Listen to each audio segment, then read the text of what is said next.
ओम शांति। 8 नवंबर 2023 की मधुर महावाक्य।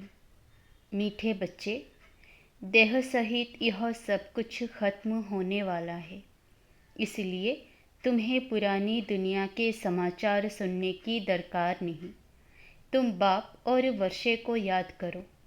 प्रश्न: श्रीमत के लिए गायन कौन सा है? श्रीमत पर चलने वालों की निशानी सुनाओ। उत्तर: श्रीमत के लिए गायन है, जो खिलाएंगे, जो पहनाएंगे, जहाँ बिठाएंगे वही करेंगे। श्रीमत पर चलने वाले बच्चे बाप की हर आज्ञा का पालन करते हैं। उनसे सदा श्रेष्ठ कर्म होते हैं।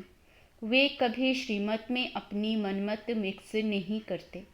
उनमें राइट और रॉन्ग की समझ होती है। गीत बनवारी रे। ओम शांति। यह गीत किसका है? बच्चों का।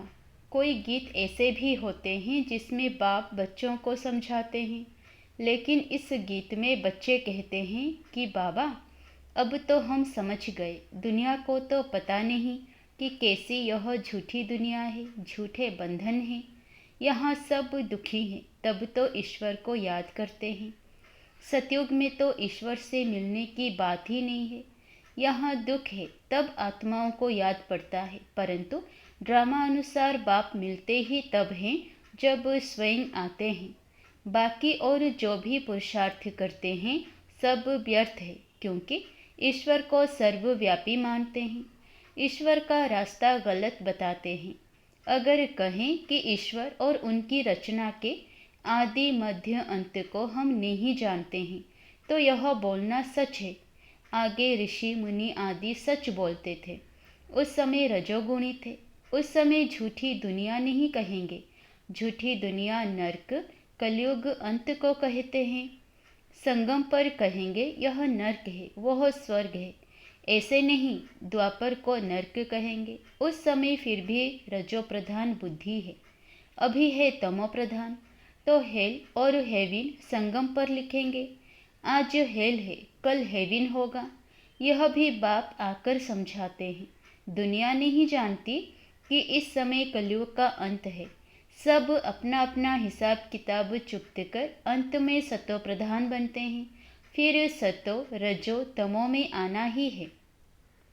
जिनका एक दो जन्म का पाठ है, वह भी सतो रजो तमो में आते हैं। उन्हों का पाठ ही थोड़ा है। इसमें बड़ी समझ चाहिए। दुनिया में तो अनेक मत वाले मनुष्य हैं, सबकी एक मत तो नहीं होती। हर एक का अपना अपना धर्म है, मत अपनी अपनी है। बाप का ऑक्यूपेशन अलग है, हर एक आत्मा का अलग है, धर्म भी अलग है, तो उनके लिए समझानी भी अलग चाहिए। नाम रूप देश काल सबका अलग है। देखने में आता है यह फलाने का धर्म है। हिंदू धर्म में तो सब कहते हैं, परंतु उनमें भी सब भिन्न भिन्न हैं। कोई आर्य समाजी, कोई सन्यासी, कोई ब्रह्म समाजी। सन्यासी आदि जो भी है, सबको हिंदू धर्म में मानते हैं। हम लिखें कि हम ब्राह्मण धर्म के हैं अथवा देवता धर्म के हैं, तो भी वे हिंदू में लगा देते हैं, क्योंकि और कोई सेक्शन तो उन्हों के पास है ही नहीं। तो हर एक का फॉर्म अलग अलग होने से मालूम पड़ जाएगा। और कोई धर्म वाला होगा तो इन बातों को मानेगा नहीं। फिर उनको इकट्ठा समझाना मुश्किल है। वे तो समझेंगे कि यह तो अपने धर्म की महिमा करते हैं। इनमें द्वैत है। समझाने वाले बच्चे भी नंबरवार हैं। सब एक समान तो है नहीं, इसलिए महारथियों को बुलाते हैं। बाबा ने समझाया है, मुझे याद करो, मेरी श्रीमत पर चलो। इसमें प्रेरणा आदि की कोई बात नहीं। अगर प्रेरणा से काम हो तो फिर बाप के आने की दरकार ही नहीं। शिव बाबा तो यहाँ है, तो उनको प्रेरणा की क्या दरकार है? यह तो बाप की मत पर चलना होता है, प्रेरणा की बात नहीं। कोई कोई संदेशियाँ संदेश ले आती हैं, उसमें भी बहुत मिक्स हो जाता है। संदेशी तो सब एक जैसी है नहीं। माया का बहुत इंटरफियर होता है। दूसरे संदेशी से वेरीफाई कराना होता है। कई तो कह देते हैं हमारे में बाबा आते हैं, मम्मा आती है, फिर अपना अलग सेंटर खोल बैठते हैं। माया की प्रवेशता हो जाती है। यह बड़ी समझने की बात है। बच्चों को बहुत सेंसिबल बनना चाहिए। जो सर्विसेबल बच्चे हैं वही इन बातों को समझ सकते हैं। जो श्रीमत पर नहीं चलते वह इन बातों को नहीं समझेंगे। श्रीमत के लिए गायन है कि आप जो खिलाएंगे, जो पहनाएंगे, जहाँ बिठाएंगे वह करेंगे। ऐसे कोई तो बाप की मत पर चलते हैं, कोई फिर दूसरों की मत के प्रभाव में आ जाते हैं। कोई वस्तु नहीं मिली, कोई बात पसंद नहीं आई तो झट बिगड़ पड़ते हैं। सब थोड़े ही एक जैसे सपूत बच्चे हो सकते हैं। दुनिया में तो ढेर की ढेर मत वाले हैं। अजामिल जैसी पापी आत्माएं, गणिकाएं बहुत हैं। यह भी समझाना पड़ता है कि ईश्वर सर्वव्यापी कहना रोंग है। सर्वव्यापी तो 5 विकार है, इसलिए बाप कहते हैं यह आसुरी दुनिया है। सतयुग में 5 विकार होते नहीं। कहते हैं शास्त्रों में यह बात ऐसे है, परंतु शास्त्र तो सब मनुष्यों ने बनाए हैं, तो मनुष्य ऊंच हुए या शास्त्र? जरूर सुनाने वाले ऊंच ठहरे ना। लिखने वाले तो है मनुष्य। व्यास ने लिखा वह भी मनुष्य था ना। यह तो निराकार बाप बेट समझाते हैं। धर्म स्थापकों ने जो आकर के सुनाया उसका फिर बाद में शास्त्र बनाते हैं। जैसे गुरु नानक ने सुनाया, बाद में ग्रंथ बनता है, तो जिसने सुनाया उसका नाम हो गया। गुरु नानक ने भी उनकी महिमा गाई है।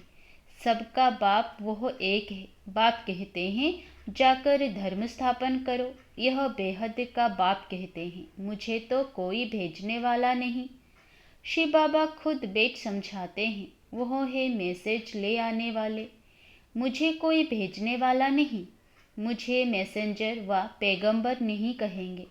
मैं तो आता हूँ बच्चों को सुख शांति देने। मुझे कोई ने कहा नहीं, मैं तो खुद मालिक हूँ। मालिक को भी मानने वाले होते हैं, परंतु उनसे पूछना चाहिए कि तुमने मालिक का अर्थ समझा है? वह मालिक है, हम उनके बच्चे हैं, तो जरूर वर्षा मिलना चाहिए। बच्चे कहते हैं हमारा बाबा, तो बाप के धन के तुम मालिक हो। मेरा बाबा, बच्चे ही कहेंगे मेरा बाबा, तो फिर बाबा का धन भी मेरा। अभी हम क्या कहते हैं? हमारा शिव बाबा। बाप भी कहेंगे यह हमारे बच्चे हैं। बाप से बच्चों को वर्षा मिलता है। बाप के पास प्रॉपर्टी होती है। बेहद का बाप है ही स्वर्ग का रचयिता। भारतवासियों को भी प्रॉपर्टी किससे मिलती है? शिव बाबा से। शिव जयंती भी मनाते हैं। शिव जयंती के बाद फिर होगी श्री कृष्ण जयंती, फिर श्री राम जयंती। बस मम्मा बाबा की जयंती व जगदम्बा की जयंती तो कोई गाते नहीं। शिव जयंती, फिर राधे कृष्ण की जयंती, फिर राम सीता जयंती। जब शिव बाबा आए तब शूद्र राज्य विनाश हो। यह राज भी कोई समझते नहीं। बाप बेट समझाते हैं वह आते हैं जरूर। बाप को क्यों बुलाते हैं? श्री कृष्ण पूरी स्थापन करने। तुम जानते हो शिव जयंती बरोबर होती है। शिव बाबा नॉलेज दे रहे हैं। आदि सनातन देवी देवता धर्म की स्थापना हो रही है। शिव जयंती है बड़े ते बड़ी जयंती। फिर है ब्रह्मा विष्णु शंकर। अब प्रजापिता ब्रह्मा तो मनुष्य सृष्टि में है। फिर रचना में मुख्य है लक्ष्मी नारायण। तो शिव है माता पिता। फिर माता पिता ब्रह्मा और जगत अम्बा भी आ जाते हैं। यह समझने और धारण करने की बातें हैं। पहले पहले समझाना है बाप परमपिता परमात्मा आते हैं पतितों को पावन करने। वह नाम रूप से न्यारा हो तो उनकी जयंती कैसे हो सकती? गॉड को फादर कहा जाता। फादर को तो सब मानते हैं। निराकार है ही आत्मा और परमात्मा। आत्माओं को साकार शरीर मिलता है। यह बड़ी समझने की बातें हैं। जो कुछ भी शास्त्र आदि नहीं पढ़ा हुआ हो तो उसके लिए और ही सहज है। आत्माओं का बाप वह परमपिता परमात्मा स्वर्ग की स्थापना करने वाला है। स्वर्ग में होती है राजाई, तो जरूर उनको संगम पर आना पड़े। सतयुग में तो आ ना सके। वह प्रारब्ध 21 जन्मों का वर्षा संगम पर ही मिलता है। यह संगम युग है ब्राह्मणों का। ब्राह्मण है चोटी। फिर है देवताओं का युग। हर एक युग 1250 वर्ष का है। अभी 3 धर्म स्थापन होते हैं, ब्राह्मण, देवता, क्षत्रिय, क्योंकि फिर आधा कल्प कोई धर्म नहीं होता। सूर्यवंशी, चंद्रवंशी पूज्य थे, फिर पुजारी बन जाते हैं। वह ब्राह्मण तो किस्म किस्म के होते हैं। अभी तुम अच्छे कर्म कर रहे हो, जो फिर सतयुग में प्रारब्ध पाओगे। बाप अच्छे कर्म सिखलाते हैं। तुम जानते हो, हम श्रीमत पर जैसे कर्म करेंगे, औरों को आप समान बनाएंगे, तो उसकी प्रारब्ध मिलेगी। अभी सारी राजधानी स्थापन होती है। आदि सनातन देवी देवता धर्म की राजधानी होती है। यह है प्रजा का प्रजा पर राज्य। पंचायती राज्य है। अनेक पंच है, नहीं तो पंच पंच होते हैं। यहाँ तो सब पंच ही पंच है। सो भी आज है कल नहीं। आज मिनिस्टर है, कल उनको उतार देते हैं। एग्रीमेंट कर फिर कैंसिल कर देते हैं। यह है अल्पकाल का क्षण भंगुर राज्य। किसको भी उतारने में देरी नहीं करते हैं। कितनी बड़ी दुनिया है। अखबारों से कुछ ना कुछ पता पड़ता है। इतने सब अखबार तो कोई पढ़ नहीं सकता। हमको इस दुनिया के समाचार की दरकार ही नहीं। यह तो जानते हैं, देह सहित सब कुछ इस दुनिया का खत्म हो जाने वाला है। बाबा कहते हैं, सिर्फ मुझे याद करो तो तुम मेरे पास आ जाएंगे। मरने के बाद सारा साक्षात्कार होगा। शरीर छोड़कर फिर आत्मा भटकती भी है। उस समय भी हिसाब किताब भोग सकते हैं। साक्षात्कार सब होता है, अंदर ही साक्षात्कार करते हैं, भोगना भोगते हैं।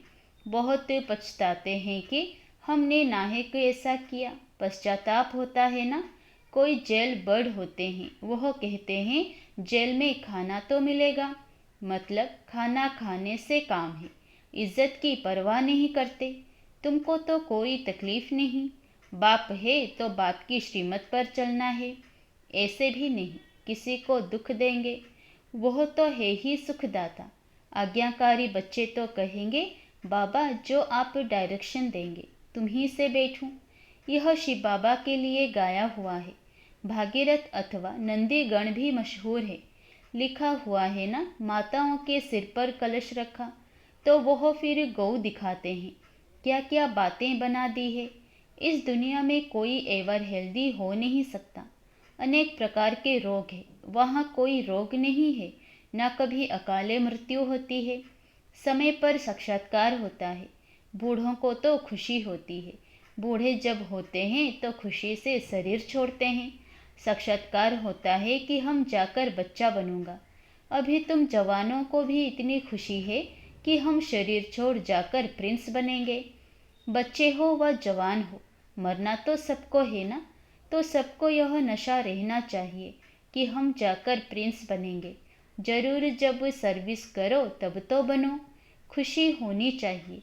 अभी हम पुराना शरीर छोड़ बाबा के पास जाएंगे। बाबा फिर हमको स्वर्ग में भेज देंगे। सर्विस करनी चाहिए। बच्चों ने गीत सुना, बंसी वाला श्री कृष्ण तो है नहीं। मुरली तो बहुतों के पास होती है, बहुत अच्छी अच्छी बजाते हैं, इसमें मुरली की बात नहीं। तुम तो कहते हो श्रीमत एक बाप ही देते हैं। जब तक कोई बच्चा नहीं बनता तब तक यह बातें समझ भी नहीं सकता। और इसमें फिर श्रीमत पर चलने की बात है। अपनी मत पर चलने से थोड़े ही ऊंच पद पा सकेंगे। बाप को जो जानते हैं वह बाप का परिचय औरों को भी देंगे। बाप और रचना का परिचय देना है। किसको बाप का परिचय नहीं देते तो गोया खुद जानते नहीं। अपने को नशा चढ़ा हुआ है तो औरों को भी चढ़ाना है। अच्छा, मीठे मीठे सिकिलधे बच्चों प्रति माता पिता बाप दादा का याद प्यार और गुड मॉर्निंग। रूहानी बाप की रूहानी बच्चों को नमस्ते। धारणा के लिए मुख्य सार। पहला, श्रीमत पर सदा श्रेष्ठ कर्म करने हैं। दूसरों की मत के प्रभाव में नहीं आना है। सपूत बन हर आज्ञा का पालन करना है। जो बात समझ में नहीं आती है उसे वेरीफाई जरूर कराना है। दूसरा, सदा इसी नशे व खुशी में रहना है कि हम यह पुराना शरीर छोड़ प्रिंस बनेंगे। नशे में रह ईश्वरीय सेवा करनी है। वरदान, निंदक को भी अपना मित्र समझ सम्मान देने वाले ब्रह्मा बाप समान मास्टर रचयिता भव। निंदक को भी अपना मित्र समझ सम्मान देने वाले ब्रह्मा बाप समान मास्टर रचयिता भव। जैसे ब्रह्मा बाप ने स्वयं को विश्व सेवाधारी समझ हर एक को सम्मान दिया, सदा मालेकुम सलाम किया, ऐसे कभी नहीं सोचा कि कोई सम्मान देवे तो मैं दूं। निंदक को भी अपना मित्र समझकर सम्मान दिया, ऐसे फॉलो फादर करो। सिर्फ सम्मान देने वाले को अपना नहीं समझो, लेकिन गाली देने वाले को भी अपना समझ सम्मान दो, क्योंकि सारी दुनिया ही आपका परिवार है। सर्व आत्माओं के तना आप ब्राह्मण हो, इसलिए स्वयं को मास्टर रचयिता समझ सबको सम्मान दो, तब देवता बनेंगे। स्लोगन, माया को सदा के लिए विदाई देने वाले ही बाप की बधाइयों के पात्र बनते हैं। माया को सदा के लिए विदाई देने वाले ही बाप की बधाइयों के पात्र बनते हैं। अच्छा, ओम शांति।